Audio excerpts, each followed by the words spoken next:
Welcome to the How to Scale Commercial Real Estate Show.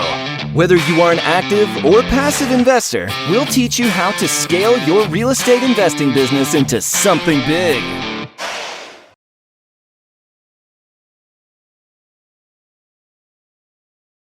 Hey, Patrick, welcome to the show. Hey, thank you very much. Looking forward to being here. Man, or this happy is to great. be here. Yeah, absolutely. No, this is great. Glad to have you on. I'm excited to hear kind of your story. If you can give us a brief kind of rundown of where you started, where you are now, and how you got there. Yeah, absolutely. So taking it back a few years, I was formerly in the Army after I graduated college at ROTC at Iowa State University. And then after I went active duty, was an infantry officer. So obviously as an infantry officer, that has a huge relevance in the real estate space. Sure. Not a lot, but a lot of lessons learned that carried over. After I left the Army, I moved into the corporate world. I moved into consulting, working with one of the big four. And then from there, I spent a very brief time working at a bank before just recently, actually 1 month ago today, a full-time business in real estate. So started investing along the way about a year and a half ago. Really, it all kicked off kind of with my first property that I bought as I mean, it wasn't like a house hack or anything like that. I just bought it and I lived in it. But that kind of got the ball rolling. And then within about 4 months, 5 months, I had my first couple properties, and I did that while working full time while traveling. And so the first properties, everything that I did, everything that I focused in, we can get into more of this a little bit later, but everything that I did was small multifamily at the time. And so I took that over about from the time that I closed on the first rental property, which was September 13 of last year, 2019. Leave my job. And it's not, I can go into that in terms of lessons learned down the road. That's one of the things that I learned was kind of the definition of financial freedom being a little bit different than I expected. But it's been a great path to get there, and I've now shifted into flipping as well. So that's what my business is kind of centered around now. Right. And I'm sorry, for some reason we had an internet connection issue there. Mine's been going in and out today. So it could be you, it could be me, but I lost kind of the first third of what you said there. Is there a way Oh, no. Okay. that? Yeah. You want me to? So, okay.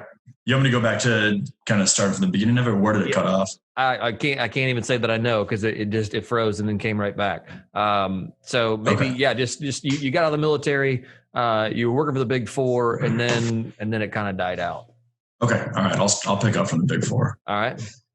Okay. So I did consulting with the big four for about 2 years. And I started building my real estate portfolio and my business at that time. I was traveling Monday through Thursday and flying out Monday morning, coming back Thursday evening. So I built a lot of it from hotel rooms, built it virtually, built it on the weekends. And then I briefly transitioned, worked at a bank for a little bit for about 4.5 months before I left full time, and started doing real estate full time about a month ago today. So that's ultimately, I started in the real estate path. I started with my own single family house. I purchased a couple. September 13 of last year, of 2019, is when I closed on my first rental property, and it was a quad. And a week later, I closed on another 6 units. And so we can get into kind of the growth and all that, but it was a combination of those, plus also kind of changing my mindset on growth and on what freedom meant and what freedom looked like. That to about 13.5 months after closing on my first property allowed me to make real estate my full-time job. Right. That's awesome. And not that assets under management really mean anything, because for some folks that can just be, more of a burden than a help. But where are you today, just for perspective, in, 13, 14 months? Like what's your portfolio look like today? So right now I have 21 rental, all these numbers will change by the time this podcast probably goes live. But right now I have 21 rental spans 9 properties. Multifamily, plus then my old primary residence that I've now turned around and rented out. And then I have 2 flips that are on. So they're all small multifamily. Total value of the portfolio is around, I think 1.2, 1.3 million or something like that. That's great. But that's not, not net worth based on that. There's Sure. Plenty of leverage and stuff like that in there too, but that's about the asset size. Right. And that's, hey man, in a year's time to just kind of, build your way up to $1.2 million in assets under management that you own, kind of do it on the DIY path. It's pretty impressive. So don't discount that. I wouldn't say. Are you looking, as you scale, you said small multifamily, so you got 21 units across 9 properties. Are you looking to grow? Like what's next for you? Is it more, duplexes and triplexes? Is it quadplexes? Is it going to bigger multifamily? Like what's the future look like for you? So it's been it's a very interesting time that you asked that, because I've done a lot of reflection and a lot of planning over the past couple months, but really the last probably month and a half in particular, and kind of narrow the focus of my business. I think so. Initially, part of the way that I got to where I am, part of the way that I built my portfolio was through a lot of partnerships. I did the first deal by myself, the first 4 units. All of that one was 100% on my own. I mean, I used financing, but the rest of them, units 5 through 20, I did with partners. And then my 2 flips I have partners with. What I learned from that is I wouldn't be here without the partnerships, and partnerships are incredibly valuable. And I will continue to utilize them, but I will not utilize them, at least for now, until I get into bigger properties, bigger syndications and stuff like that. I won't utilize them in the buy and hold space. I've now changed my focus to flipping in order to build a business around that. So I have essentially 2 different paths right now. One is building my flipping business. And really I'm starting from the very front of the funnel and ramping up my marketing and getting that entire actual true business in place. That's one path. And then the second path is taking the proceeds from that as they come, and as I have some that I'm not reinvesting and whatnot, and directing those into my own personal investments, buy and hold, multifamily, small multifamily. Eventually, someday, I will move into some bigger stuff. Right now, I like the smaller multifamily space. But I'll kind of pick those up as time and as funds allow, with the primary focus being the business that I'm building. Right. And it's interesting that you call that a business. Most people would say I'm a real estate investor, on the residential side, and I flip homes. It's like, well, it's not actually not investing, you're building a business.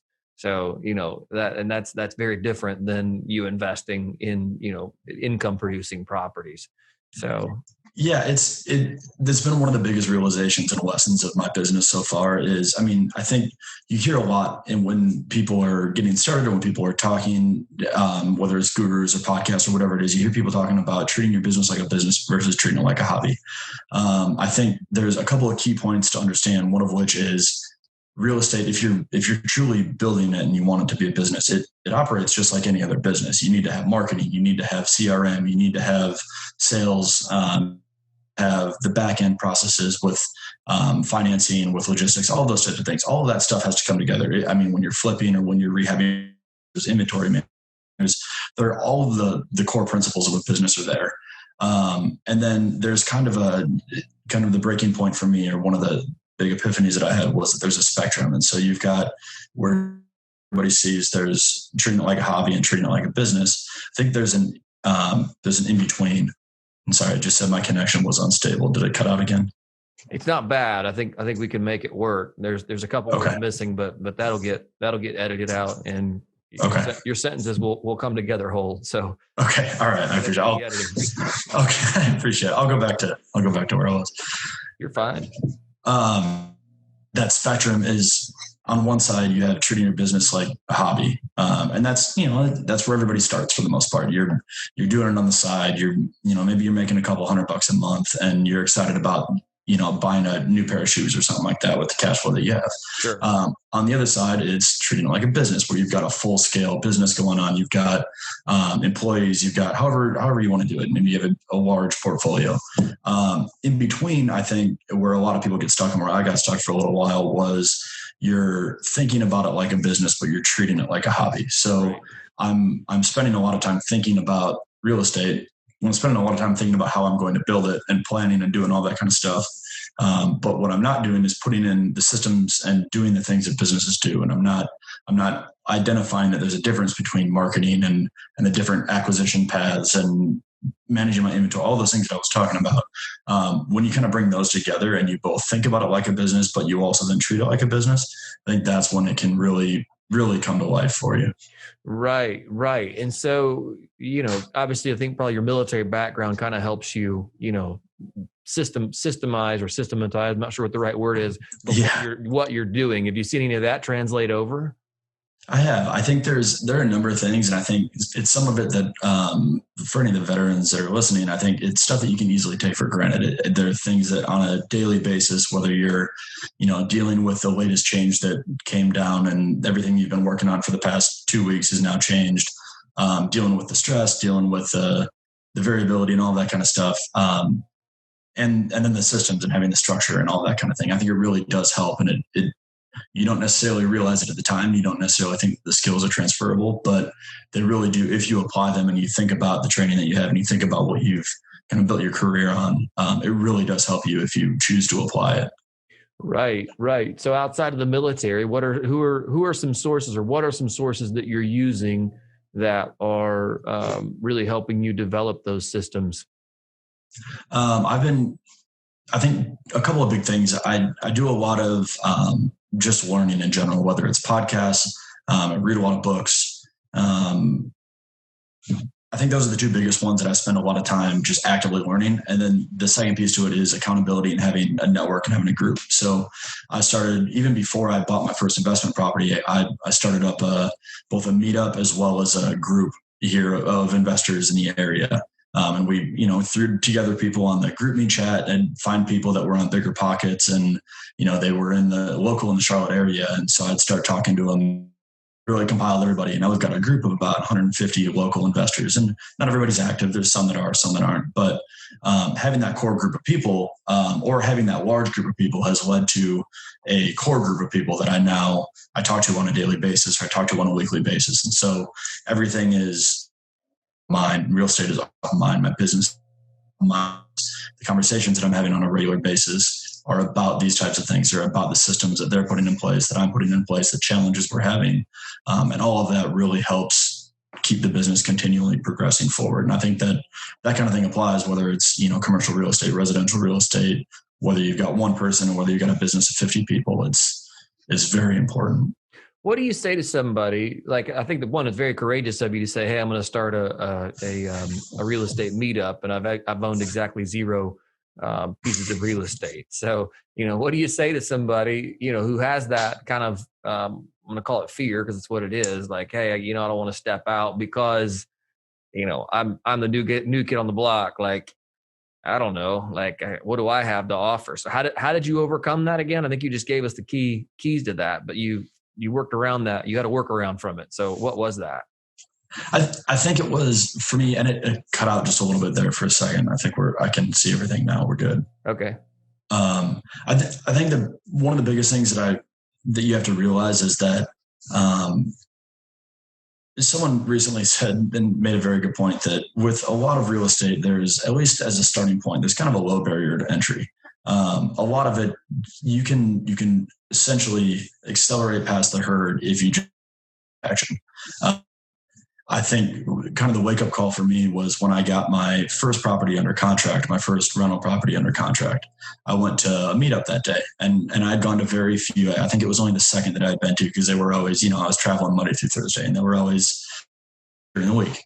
And so I went to that first one. I was so excited because or the second one. And I was so excited because I had my property under contract, and I started talking to someone about it. And the guy looks at me and he's got this big smile on his face. And he's like, "Dude, that's amazing. You're like the most experienced person here now." And I was like, "Oh, that's not what I want." There's the whole, if you're the smartest person in the room, you're in the wrong room kind of thing. Correct. So that it was kind of a combination of that and wanting to be around like-minded people that were actually taking action, and then also, or that wanted to take action and were truly going to commit to what they said. And then it was kind of out of necessity. I mean, I couldn't go to meetups, and the only way that I could go to one is if I and so they say necessity is a mother of invention kind of thing. Combining those two really helped, and it led to a good group of people that we could all hold each other accountable, and we were taking action and moving forward from month to month too, which was great. Right. Oh, that's awesome. So now you've grown that meetup. This is an online meetup then? No, we were doing it in person up until COVID. It's been on pause. So when it picks back up, we'll kind of see, but I've kind of taken a couple of different approaches now. I think, no matter what you're doing, if you want to get together with people and you want to work with like-minded people, you can.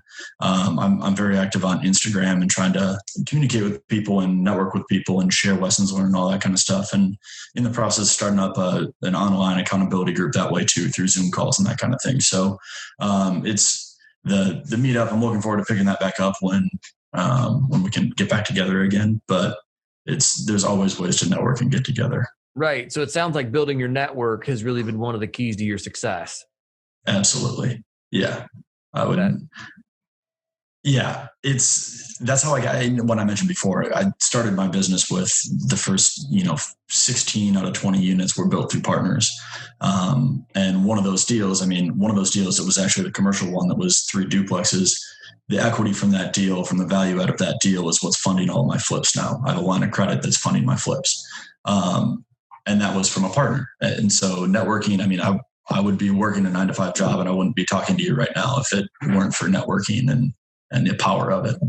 Right. Man, that's awesome. Good for you in just a few short months' time for really charging out there and making something of it. A lot of guys have, slowed down what they're doing in 2020 just because their fear of they don't know where it's going. So you're getting out there and getting things done. So this is awesome. If you were to distill everything you know down to one piece of advice and you're giving that to, an aspiring investor or to yourself a year ago, what would that one piece of advice be? I might cheat a little bit and combine 2 pieces if that's okay. Go for it. Knock yourself out. I think one is you need to have the why. You need to have the purpose that you're driving to. You need to have your goals that you're moving forward. And then combine that with that kind of that spectrum that I was talking about and knowing where you're at on that spectrum. Right. If if you're at the point where you're just getting started, but you know that you want call it $1 million business, that you need to fully build it and treat it like a business. And so you figure out where you're at on that scale and then figure out how to accelerate your timeline in order to get to essentially to the 3rd step as quickly as possible. So I think knowing what the end goal is, knowing where you're at in the process, and then accelerating as fast as possible to get there. Right. That's awesome. What's one thing you're currently doing to stay on top of your game? I think accountability and networking is a lot of it. I think some of it is personal accountability. Every morning I will go in, I'll write down in my journal and talk about, what I'm thankful for, what I'm working on, and what my goals are. And then every week I'll go through and I'll look at what I need to get done for the week for both managing what I currently have in my portfolio and then managing how I want to grow, what my acquisitions are, what my business looks like, how marketing looks, all that kind of stuff. So I kind of map those 2 out at the beginning of the week. And then I drive towards them each day with kind of a daily to-do and daily task. Man, that's awesome. Good for you for being so disciplined with that. What, when it comes to investing in the world, what's one thing you're doing to make the world a better place? I think education is a big part of it, and giving back. I think as I move forward with my business, the long-term goals, I have a lot of long-term goals that are around it sounds kind of nebulous when we say it, but giving back aspect. But in the meantime, while I'm working towards that, it's sharing the lessons that I've learned, sharing the lessons that have cost me time, money, blood, sweat, tears, all of that, sharing that with everybody. And then also being actively seeking out people that can that actually help bring to where I am and help them get through the pain points that I've had over the past year. Right. No, man, if you can shorten somebody else's learning curve and save them money and time, you're doing the world a favor. So that's awesome, man. Learned plenty of painful lessons. So. Haven't we all? If our listeners want to get in touch with you, what's the best way to do that? Instagram's a great way. My Instagram handle is @Invest DGP. My website is www.investdgp. You can email me, patrick@investdgp.com. And then you can find me on Facebook, LinkedIn. I have a Twitter, but I don't use it. I don't even know what the handle is. So we'll leave that one off. That's awesome. Patrick, thanks so much for your time and coming on today, man. It was a pleasure interviewing you. And I certainly appreciate it. Yeah, it's been fun. I really appreciate it. Thanks for the invite. Thank you.